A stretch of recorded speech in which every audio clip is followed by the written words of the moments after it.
अस्सलाम वालेकुम and welcome to cric cast. I hope आप लोग खैरियत से होंगे, अपना अच्छे से ख्याल रख रहे होंगे।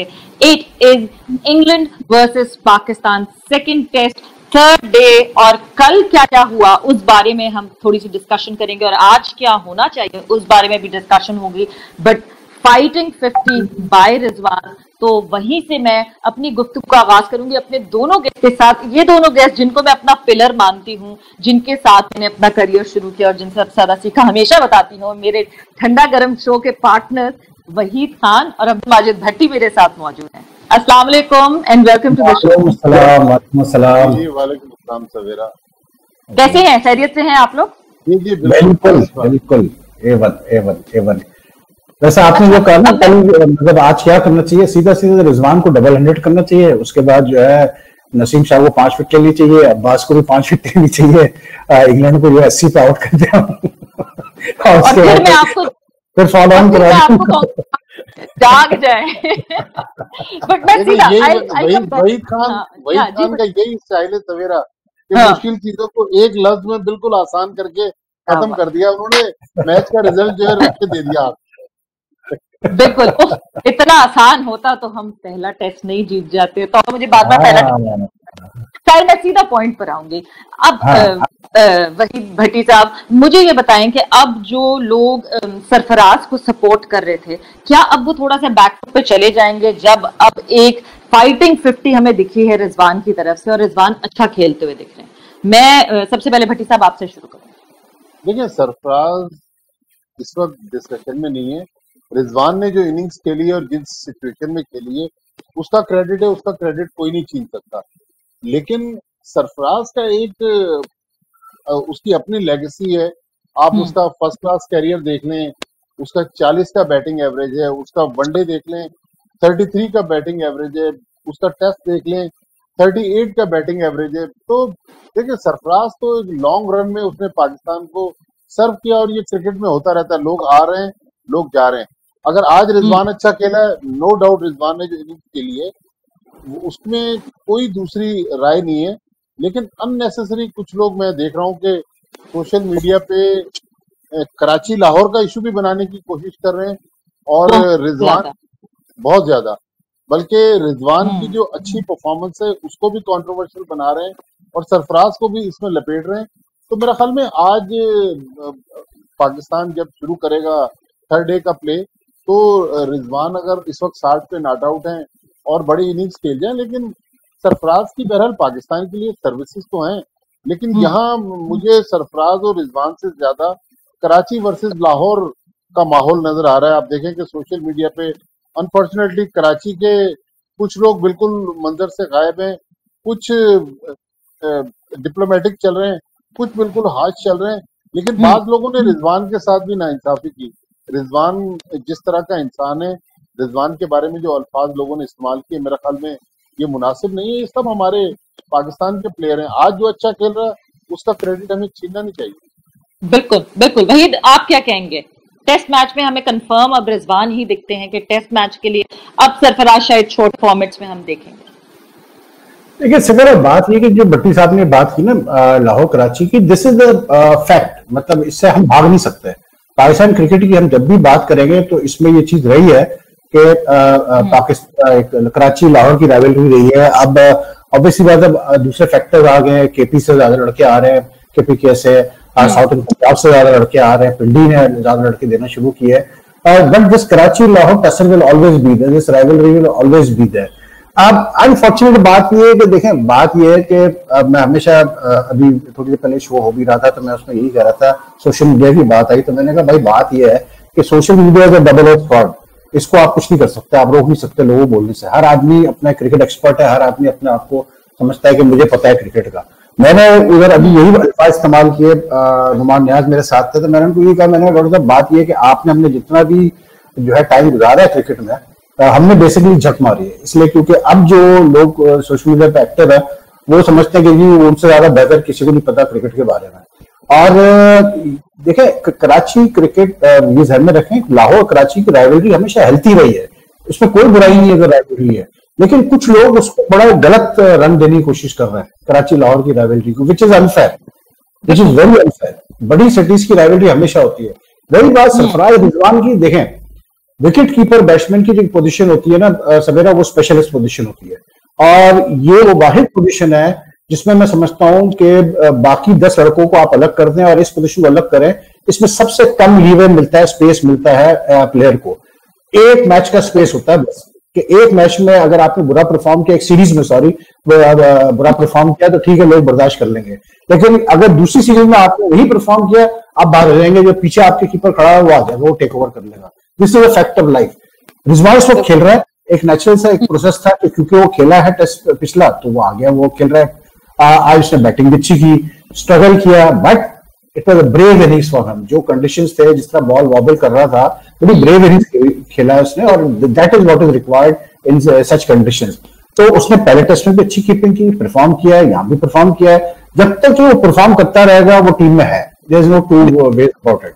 लेकिन जैसे ही उसकी कोई 2-3 मैचेस खराब जाएंगे, तो फिर ऑब्वियसली बात है, फिर शोर मचना शुरू हो जाएगा कि भाई पीछे जो लोग बैठे हैं, सरफराज है, उसको चांस मिलना चाहिए। और यही होता रहा है, यही होता रहेगा हमेशा क्रिकेट के अंदर, क्योंकि ये पोजीशन है ही ऐसी। तो इसमें मैं नहीं समझता कि कोई ऐसी चीज है कि सरफराज कोई मरीख से नहीं आया हुआ है, या रिजवान जो है वो किसी कैसे बोलते हैं, किसी और मुल्क से नहीं आया हुआ है। दोनों ही पाकिस्तान के प्लेयर्स हैं, and we need to respect both of them.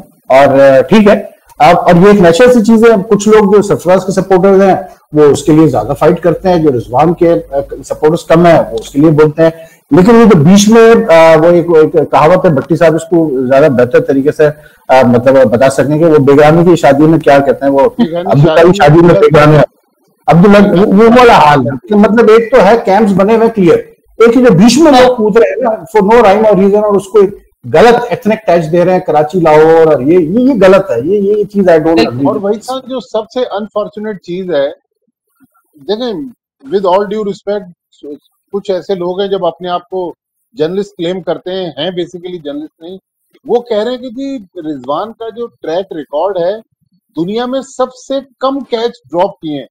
आप बताएं वही था, आपने इतनी क्रिकेट कवर की, कैच ड्रॉप करने का रिकॉर्ड किसके पास है? लेकिन अब क्योंकि सोशल मीडिया है, आप किसी को रोक नहीं सकते। ये चीज भी डिस्कस हो रही है कि सबसे एक कैच रिजवान ने अपने कैरियर में ड्रॉप किया है। वही खान सवेरा के प्रोग्राम में आने से पहले मैं यही सोच रहा था, खैर मेरे बारे में तो नहीं, और लोगों के बारे में रिजवान की इस इनिंग्स के हवाले से जो लोग कमेंट कर रहे हैं, आज मैंने भी ये तहैया किया। बिल्कुल आप तो हमारे पुराने दोस्त है, आपने बिल्कुल सही मशवरा दिया कि सोशल मीडिया एक ऐसा कीचड़ है कि जिसके करीब से भी आप गुजरेंगे ना, तो आपके कपड़े जो हैं वो गंदे हो जाएंगे। लिहाजा जितना दूर रहेंगे, फॉलो जरूर करें, लेकिन उसमें जितना कम इंटरेक्ट करेंगे, उसी में आपकी इज्जत है। बिल्कुल मैं आपकी बात से देखिए, सोशल मीडिया जो है ना बट्टी साहब, मैं वो कहते हैं ना कि हर नई इजाद जो होती है, टेक्नोलॉजी होती है, उसका मतलब इट्स डबल एज स्वॉर्ड, हमेशा अच्छाई भी होती है, बुराई भी होती है। सोशल मीडिया की अच्छाइयां भी बहुत है, बुराइयां भी उसी हिसाब से है। लेकिन मसला ये कि अब मतलब बीइंग सीनियर्स और इतना हमने साल गुजारे हैं, अब ये हमारे ऊपर है कि हम किस तरह से इसको लेके चलते हैं। क्योंकि सोशल मीडिया तो बहरहाल कहीं नहीं जाएगा, सोशल मीडिया रहेगा और हर आदमी अपनी राय भी देगा, ठीक है, देने से उसको राय देने से कोई फर्क नहीं पड़ता। और बहुत अजीब किस्म की बातें भी की जाती है, मैं पढ़ता रहता हूँ, मैं देखता हूँ, मतलब अजीब अजीब बातें भी हो रही होती है। लेकिन ठीक है यार, बोलने दें लोगों को। लेकिन I think at the end of the day देखिए, हमारा अगर आपका कॉन्शियस क्लियर है कि हमने तो कम से कम, मैं तो और बड़ा क्लियर हूँ, मेरा कॉन्शियस बहुत क्लियर है इस मामले में कि मैंने कभी भी, ठीक है देखिए कराची एक्ट, मैं हमेशा Karachi act, I feel proud कि मैं कराची एक्ट हूँ, और मैं बिल्कुल बोलता हूँ मैं कराची एक्ट हूँ, बिल्कुल मैं रहूंगा कराची के लिए, क्यों नहीं रहूंगा। लेकिन वो एक चीज अलग है। लेकिन जब पाकिस्तान टीम के लिए मैं बात करता हूं, तो मेरा कॉन्शियस क्लियर है कि मैंने कभी भी अगर किसी प्लेयर के लिए बात की है या मतलब प्रमोट किया है या उसके लिए लड़ा हूं, तो मैंने कभी नहीं देखा कि भाई वो स्वाबी से है या कराची से है, लाहौर से है। अगर मैं समझता था कि वो अच्छा है, पाकिस्तान के लिए अच्छा है, तो हमने बोला उसके लिए। तो ये छोटी सोच वाले लोगों से मूल की जरूरत है बहुत। एक और चीज ये कि देखें, सीनियरिटी तो वो पहुंच ही नहीं सकते, उस पॉइंट तक सीनियरिटी तक नहीं पहुंच सकते। वो एवी जो भी बोलते रहते हैं, मुझे तो लगता है एक कान से सुनना चाहिए, दूसरे कान से निकाल देना चाहिए। एक ऑप्शन आ गया बाय द वे ट्विटर पे कि आप अगर कोई कमेंट करते हैं तो आप नीचे लिख सकते, आप चूज कर सकते हैं कि कौन उस पर कमेंट कर सकता है और कौन नहीं कमेंट कर सकता है। एक नया तो मतलब लोगों को वो करता है। अभी हजारों में अगर फॉलोअर्स है, वो क्या एक फॉलोअर को निकालेगा कि नहीं ये मुझे जवाब ना दे, ये मुझे जवाब दे, वो होता है कि आप जिसको फॉलो कर रहे हैं सिर्फ वो रिप्लाई करें। बट खैर, ये जो दो धड़ों की आप बात कर रहे हैं, मैं भी ये बहुत दिनों से नोटिस कर रही हूँ और मुझे बहुत इरिटेट कर रही है बात, क्योंकि अभी फवाद आलम खेलते हैं, 11 साल बाद एक प्लेयर खेलता है, आपने 11 ओवर्स नहीं दिए उसको और आप उसको क्रिटिसाइज करना शुरू हो गए हैं। और एक दफा खुल के बात कर लेते ना फवाद आलम के बारे में, कि एक किस्म की कोई क्रिटिसिज्म हो, मतलब आप अब फवाद आलम का कंपैरिजन शादाब से होने लगा है कि शादाब को खिलाएं, फवाद को जो है वो असद की जगह लेकर आए। ये वही जहन में फिर मेंटालिटी चलती है कि कराची वाला हटे तो कराची वाला है। ये जो दो धड़ बने हुए हैं, ये बहुत ज्यादा नेगेटिव हमारे क्रिकेट के लिए हो जाए। लेकिन सवेरा फवाद आलम बेचारा अनलकी था, कल थोड़ा अंडर प्रेशर भी नजर आया, चौथी गेंद पर एलबीडब्ल्यू हो गया, लेकिन 7,500 फर्स्ट क्लास रन लोगों ने क्लब क्रिकेट में नहीं बनाए होते। वो जब से पाकिस्तान टीम से ड्रॉप हुआ उसने 7,500 रन बनाए और गालिबन 25 फर्स्ट क्लास सेंचुरियां बनाई। तो जब आप दूसरों को लॉन्ग रन दे रहे हैं, एटलीस्ट इस सीरीज के अब 3 इनिंग्स बाकी है ना, 3 इनिंग्स तो फवाद आलम को दे दें। अगर 3 इनिंग्स में वो आगे चल के बेहतर कर जाता है तो ठीक है, नहीं करता, अब उसके स्टांस पर बात हो रही है। भाई इसी स्टांस से चंद्रपॉल के आप देखें 7-8 हजार टेस्ट क्रिकेट में उसने रन बनाए, लेकिन हमारे यहाँ अगेन वही बात है, कोई क्योंकि फला कराची से है या फला लाहौर से है, वो सवाबी से, तो हम अननेसेसरी अपने लोगों को खुद ही गंदा करते हैं। लेकिन फवाद आलम, बहरहाल फवाद आलम की जितनी पाकिस्तान क्रिकेट के लिए सर्विसेज है, जितना उसने 11 साल का अर्सा, 11 साल जब फवाद आलम ने अपना आखिरी टेस्ट मैच खेला था, अजहर अली का डेब्यू नहीं हुआ था, असद शफीक का डेब्यू नहीं हुआ था, बल्कि किसी ने कहा कि शायद आईफोन का भी कौन सा मॉडल उस वक्त चल रहा था। तो मतलब 11 साल बहुत बड़ा अर्सा होता है। 11 साल में पता नहीं कितने कप्तान चेंज हुए, कितने चीफ सिलेक्टर। लेकिन भट्टी साहब एक बात है, देखिए फवाद से ताल्लुक है, मैं समझता हूँ कि जो लोग बात कर रहे हैं, बहरहाल मुझे नहीं पता क्या इतना ज्यादा वो, लेकिन जो मुझे चीज समझ में आ रही है वो ये जरूर आ रही है कि उसने ये डोमेस्टिकली मैंने नोट किया था कि स्टार्स ठीक है, हर बैट्समैन का अपना कंफर्ट जोन होता है, लेकिन उससे बहुत ज्यादा एग्जैजरेट कर दिया अपने स्टांस को स्क्वायर ऑन। और चंद्रपॉल का भी इतना एग्जैजरेट नहीं था जितना फवाद का इस वक्त है। और ये चीज मैं आपको क्लियर बता दूं कि अगर वो इस स्टांस से खेलने जाएगा इंग्लैंड में, मैं नहीं समझता भट्टी वो रन कर पाएगा, क्योंकि बेसिकली अगर मैं छोटी सी अगर मैं एक जहन बनाता हूँ, वो सोचता हूँ, मैं टेक्निकल बात नहीं कर रहा, लेकिन ये वही मसला आ रहा है कि एक नॉर्मल स्टांस वाला बंदा जितनी देर में बॉल के ऊपर आ रहा है, फवाद आलम के क्योंकि बहुत एग्जैजरेटेड स्क्वायर वो खड़ा हो रहा है, तो उसको उसी गेंद पे आने के लिए वो 2 से 3 सेकंड ज्यादा ले रहा है। और इंग्लैंड में 2 से 3 सेकंड में गेंद कहां से कहां निकल जाती है, वॉबल कर जाती है। तो इस स्टांस से अगर वो खेलेगा, मुझे बहुत मुश्किल लग रहा है भट्टी को रन कर पाएगा। मतलब अगर वहीद खान का जो पॉइंट है ना, इससे रिलेटेड में एक आपको बड़ी इंटरेस्टिंग कहानी बताऊं। आपको पता है कि इंजमाम से जब वो चीफ सिलेक्टर बने उस वक्त तक तो हमारी दोस्ती थी, पिछले दिनों आप भी इंटरव्यू करना चाह रही थी, अब इत्तेफाक से वो हमसे भी नाराज हैं। तो हुआ ये कि मैंने एक बार इंजमाम को कहा, मैंने कहा यार रोज रात को टॉक शोज में आपके खिलाफ बात होती है कि आप फवाद आलम को नहीं खिलाते, तो आप एक बार उसको बुला लें और बुलाकर अगर वो अच्छा है तो उसको खिलाएं, अगर वो बुरा है तो उसको फारिग कर दें। तो उसने कहा अच्छा मैं कल फोन करूंगा। मैंने कहा नहीं आप फोन ना करें, फवाद कल आपको फोन करेगा। मैंने फवाद को कहा, इंजमाम ने उसको फोन किया, नेशनल क्रिकेट एकेडमी में बुलाया, विकी आर्थर और ग्रांट फ्लावर के पास भिजवाया। एग्जैक्टली जो वहीद खान ने बात की ना, जब उसको नेट्स पर वो दोनों लेकर गए, यही बात ग्रांट फ्लावर ने और विकी आर्थर ने फवाद आलम को कही कि देखें आप इंटरनेशनल क्रिकेट में एक्सप्रेस बॉलर जब आपके सामने आएंगे मिचेल स्टार्क टाइप के, तो आप इस स्टांस के साथ स्कोर नहीं कर सकते। लेकिन फवाद आलम ने उनकी बात भी नहीं मानी।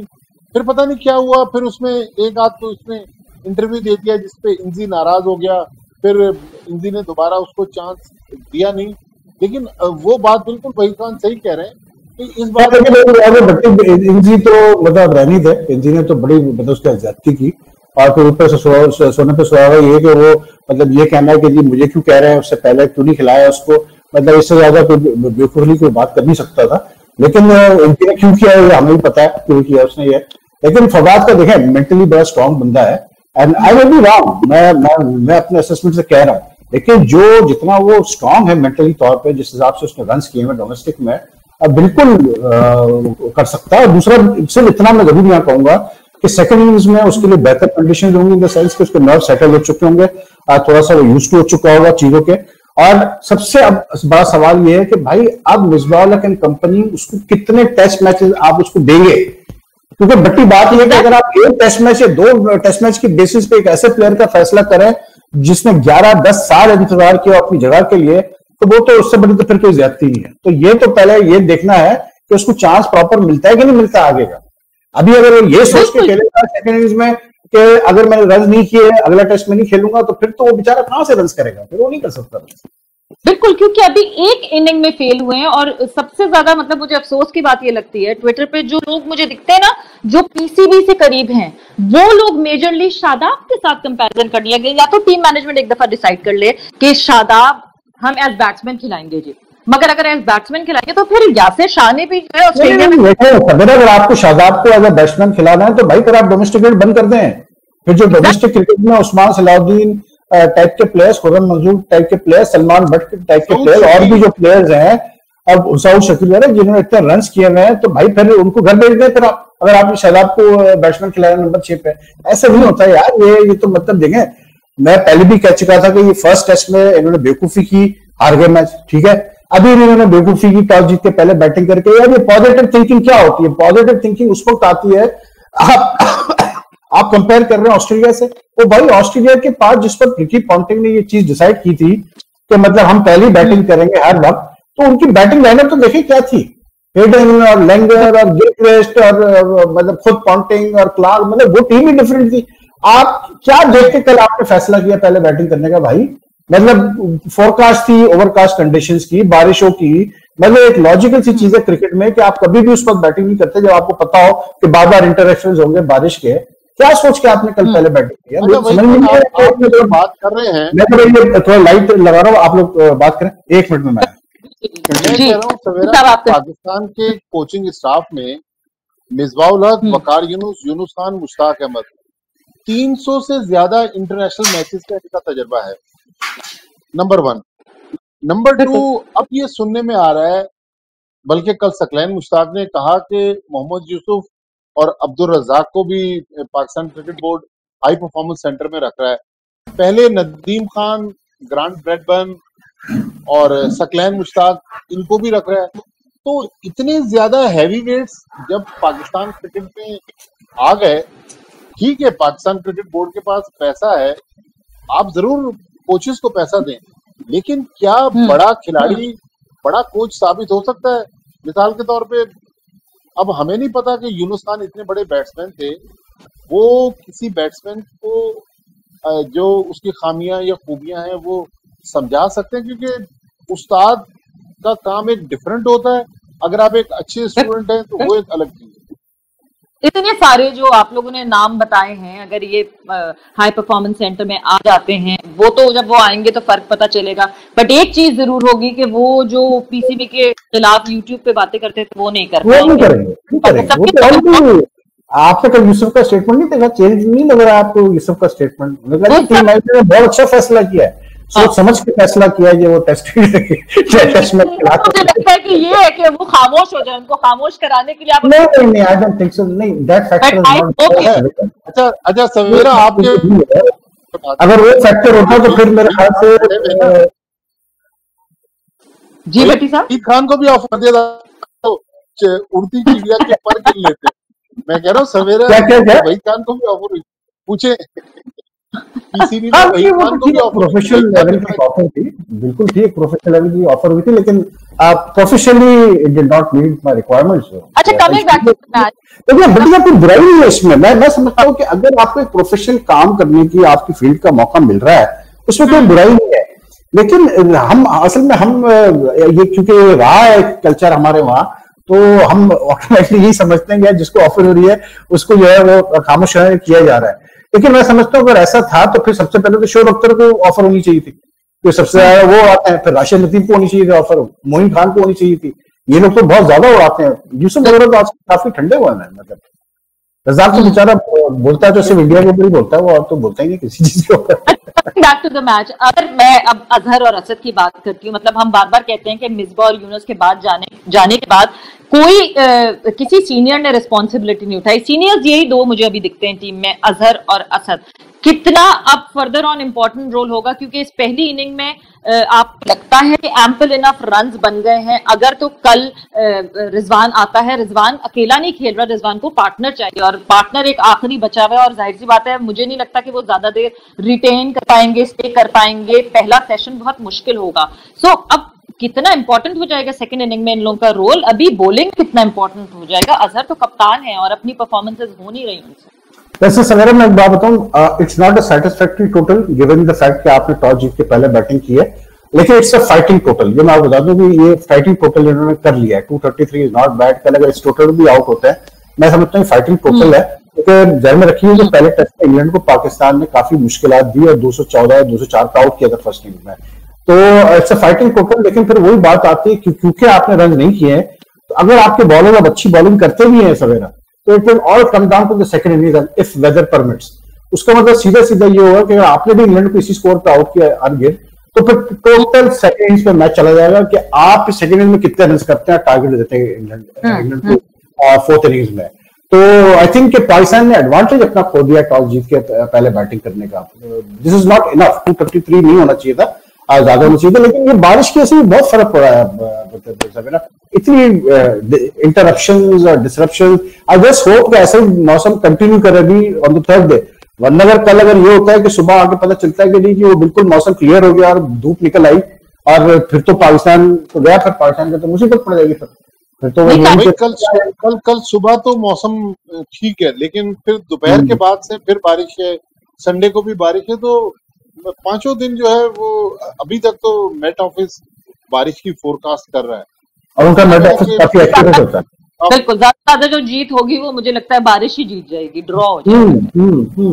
और फिर वैसे draw would not be a bad result for Pakistan, क्योंकि फिर ध्यान में रखिए Pakistan can go in fresh into the third test, और उनका फिर एक चांस होगा रियलिस्टिक कि हम ये सीरीज स्क्वायर कर सकते हैं, क्योंकि आखिरी 2 सीरीज स्क्वायर हुई है, तो ये भी फिर स्क्वायर पे आ जाएगी बात, तो Pakistan have a realistic chance of square the series. तो वैसे देखिए इंग्लैंड का मौसम जो बड़ा अनप्रेडिक्टेबल होता है, कुछ पता नहीं चलता। और हमने देखा है कि अब तक इस सीजन में जो टेस्ट मैचेस हुए हैं सवेरा 4 जो खेल हुआ है वो लेस देन 4 डेज का हुआ है, और सब में रिजल्ट आ गया। अभी तो बाकी है टेस्ट मैच। अब देखते हैं कि बारिश जो है वो कितना रोल प्ले करती है, मगर हमारे प्लेयर्स, हमारे बॉलर कितना रोल प्ले करेंगे। भट्टी साहब थोड़ी सी मैं चलो आप पूछो, मतलब भट्टी साहब से मैं एक चीज पूछना चाह रहा था। भट्टी साहब मैं जो है थोड़ी सी नसीम शाह के बारे में बात करना चाहती हूँ। नसीम शाह जो है वो हमें दिख रहा है, पेस दिख रही है, रॉ पेस दिख रही है, मगर आपको नहीं लगता कि अभी जो है उनको थोड़ा सा और ग्रूम होने की जरूरत है? वो एंगर, वो पैशन, वो जो कहते हैं ना एक पावर, जिस तरह की वो बॉल फेंकते हैं उस तरह का वो लगता है कि वो ओन नहीं करते उस कैरेक्टर को, जिस तरह एक फास्ट बॉलर होना चाहिए। 17 साल का बच्चा है सवेरा वो। हाँ सवेरा देखें, उम्र 17 साल का बच्चा तो हमारे माशरे में तो जरा खलंडरा किस्म का बच्चा होता है, जो शरारती बच्चा कहलाता है। अब वो पाकिस्तान टीम में आ गया इतने बड़े स्टेज पर, पहले उसको पता नहीं था, अब उसको पता है कि मीडिया मुझे फोकस कर रहा है, एक्सपेक्टेशन बहुत ज्यादा है, तो मेरे ख्याल में उसको थोड़ा सा टाइम देना पड़ेगा। अगर बहुत ज्यादा उसमें जोर लगाया तो ऐसा ना कि लंबी इंजरी उसको हो जाए।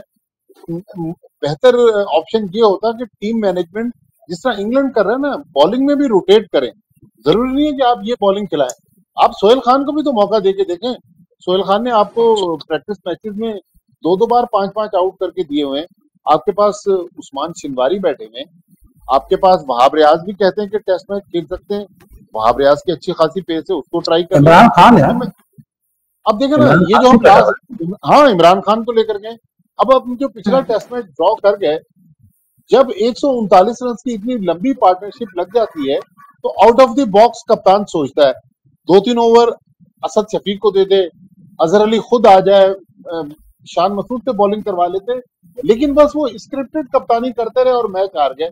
ऐसे मौके पर अगर कोई नॉन रेगुलर बॉलर आता है ना, तो वो उसके चांस होते हैं विकेट लेने के। तो हमें अब सिलेक्शन में भी थोड़ा सा आउट ऑफ द बॉक्स जाना पड़ेगा। और मैं अपने सब्सक्राइबर्स को बताना चाहती हूँ कि हम तीनों बहुत टाइम बाद फिर से साथ बैठे हैं, इस वजह से हम रुक ही नहीं रहे हैं बात करते हुए, क्योंकि हमें मौका नहीं मिलता साथ। हम लोग जब बैठते हैं तो ऑब्वियसली हमने इतने साल साथ गुजारे हैं, हम कंटिन्यूअसली बातें कर रहे होते हैं और इतने सारे किस्से होते हैं हमारे पास बात करने के लिए। बट थैंक्स अ लॉट भट्टी साहब एंड वहीद भाई, बहुत मजा आया और बहुत वही मैं वापस नॉस्टैल्जिक हो जाती हूँ, मैं वापस उस टाइम में चली जाती हूँ और थोड़ी देर के लिए लगता है कि वही जो है बैकड्रॉप हो गया। थैंक्स अ लॉट, बहुत बहुत शुक्रिया आप लोगों का और thank you. Welcome. Okay Bhatti साहब, अल्लाह हाफिज़। Thank you Sameera, thank you subscribers, बहुत शुक्रिया कि आप लोग यहाँ हमसे जुड़े रहे, हमारी बातें सुनते रहे, हमारे किस्से सुनते रहे। लॉट बहुत सारी चीजें हमने डिस्कस की हैं, बात हमने करनी थी पाकिस्तान क्रिकेट, मगर पाकिस्तान क्रिकेट जो अभी मैच हो रहा है, मगर और बहुत सारी बातें थी जिसपे हमने बात की। आई होप आपने आज का शो एंजॉय किया होगा। And with this I just wind up, take care, bye bye, अल्लाह हाफिज़।